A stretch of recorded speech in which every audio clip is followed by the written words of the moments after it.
Is the party over for cabin owners on Priest Lake? And good Thursday evening, and thanks for joining us. I'm Dave Erickson. And I'm Robin Nance. Well, times are tight, and that's why the state of Idaho wants to boost the rent on lakeside state-owned land in North Idaho. Right now, 354 cottage sites on Priest Lake are being leased from the state at below market value. KXLY4's Tania Dall live on the Skydeck tonight. And Tania, some of the money being lost is supposed to go towards funding public schools? That's right. Idaho got the land back in 1890 from the feds, but on one condition, that most of that money goes back to public schools. Now a debate is brewing on how much that land is worth and whether or not people who have homes on the lake are paying enough.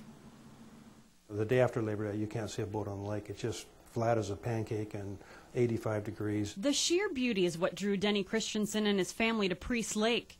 For 18 years, summers have been spent on the lake shore.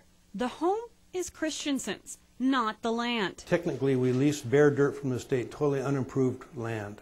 No roads, no water, no sewer, no dock. Right now, cabin owners pay 2.5% of the assessed property value to the state. The state wants to increase that to 4%. They've been below market rate for some time. The money collected from lakeside property like Christensen's mainly funds public schools. Critics say Idaho isn't charging enough rent.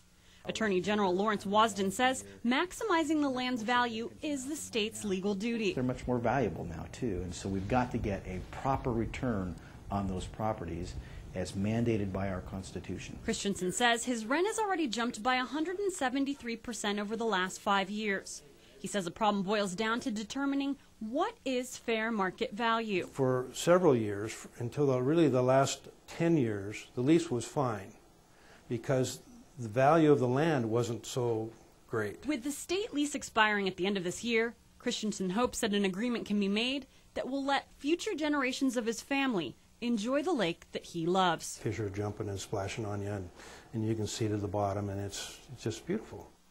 And Idaho's land board is expected to make a final decision on what it plans to do in mid-March. Reporting live, Tania Dall, KXLY4 HD News.